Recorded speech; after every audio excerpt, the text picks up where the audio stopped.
Shalom, Shalom Elohim, kepada Bapak Ibu, Saudara-saudari, keluarga terkasih di dalam Tuhan Yesus Kristus. Segala puji syukur hanya bagi Dia yang masih memberikan napas hidup kepada kita semua hingga pada saat detik ini.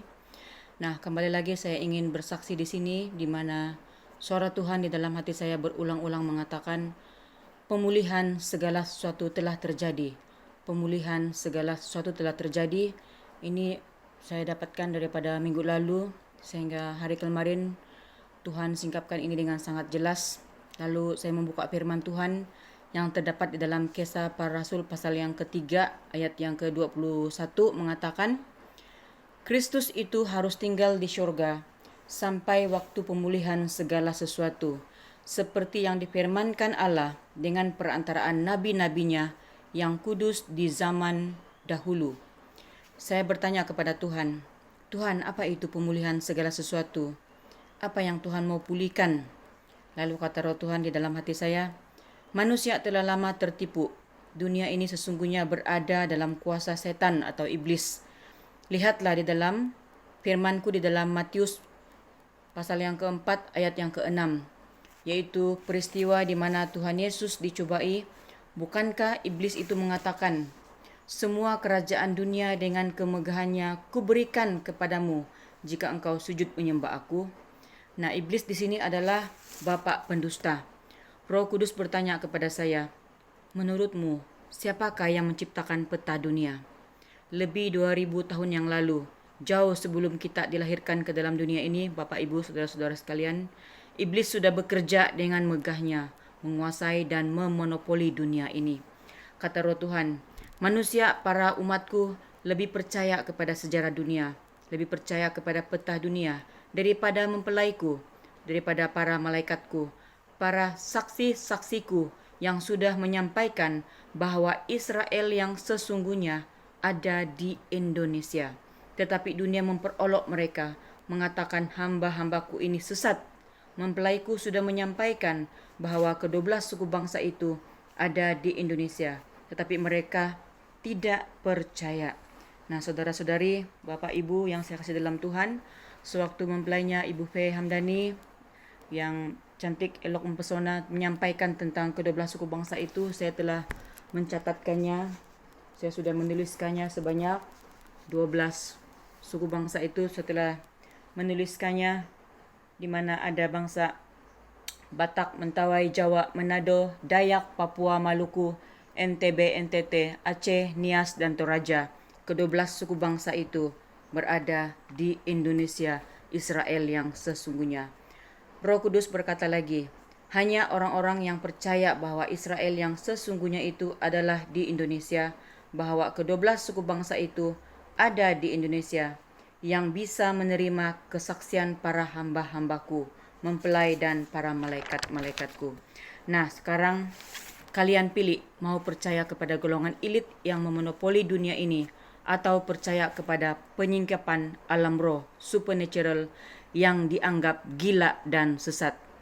Marilah kita memilih untuk percaya kepada kesaksian roh, sebab roh itu adalah daripada kekekalan menuju kepada kekekalan. Penyingkapan alam supernatural sedang berlaku, telah berlaku di tengah-tengah dunia ini, Bapak Ibu.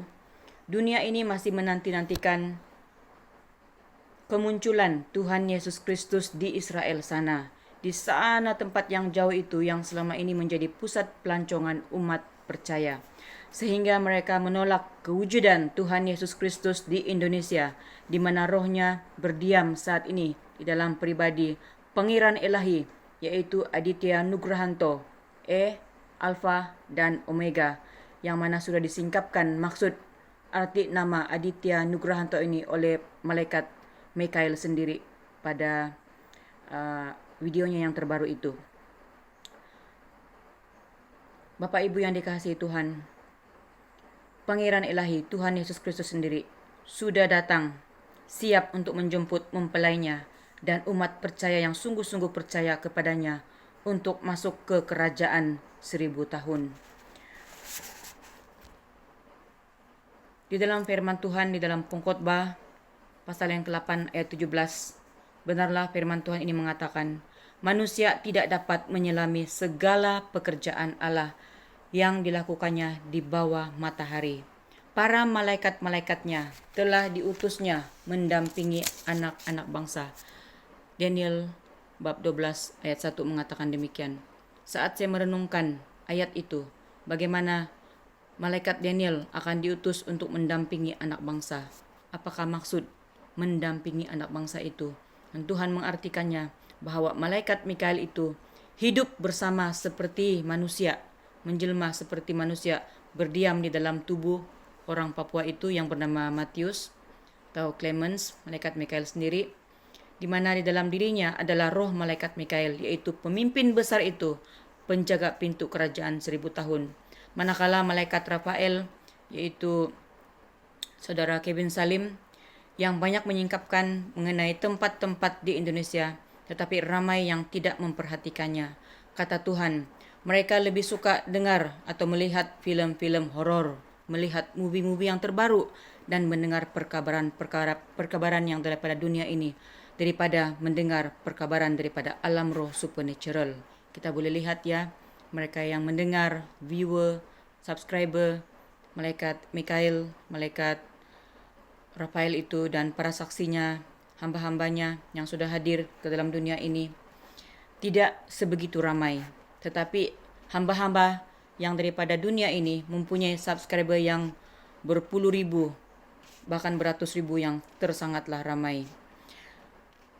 Haleluya. Tuhan juga telah mengutus Nabi Henok dan Elia yang telah berdiam di dalam pribadi Wita dan Angel, juga tampil saksi-saksi Bapak Yahweh yang lain, bapak-bapak, ibu-ibu, pemuda dan pemudi yang sudah bersaksi, menyatakan bagaimana Tuhan bekerja dengan sangat dahsyat luar biasa dalam pribadi mempelainya Ibu Faye Hamdani, selaku mempelainya yang segera akan melahirkan bayi Immanuel dan juga Mary. Bahkan turun pribadi Tuhan Yesus Kristus sendiri, Jesus Christ, untuk menggenapi firman Tuhan ini, untuk membuat pemulihan segala sesuatu, bahwa dunia ini selama ini telah ditipu, bahwa cairan itu, yaitu tanda binatang itu, sudah ada di dalam baitnya, yaitu tubuh kita, tempat kediaman Roh Kudus Tuhan itu sendiri. Namun manusia masih memilih untuk tidak percaya. Manusia memilih untuk ditipu-tipu dan tidak melihat kebenaran firman Tuhan ini. Oleh karena itu, firman Tuhan yang mengatakan bahwa orang yang tidak mendengarkan segala firman-Ku, kata Tuhan, yang diucapkan nabi itu, demi namaku, daripadanya akan kutuntut pertanggungjawaban. Meski kita tidak mengambil tanda, seperti mana kata malaikat Mikael, bahwa walaupun kita tidak mengambil tanda binatang itu, tetapi tidak percaya kepada mempelainya, tidak percaya kepada saksi-saksi sorga, maka akan masuk ke dalam pemerintahan Antichrist. Maka bersiap-siaplah nanti untuk mati martir. Ingat, jangan sembah patung itu, jangan sembah patung itu, jangan sangkal nama Tuhan Yesus Kristus. Jadilah laskar Kristus, jadilah pemberani-pemberani seperti Sadrak, Mesak, dan Abednego. Tuhan Yesus Kristus memberkati kita semua. Semoga Tuhan memberkati kesaksian yang ringkas ini. Shalom, shalom, shalom. Tuhan Yesus memberkati. Amin.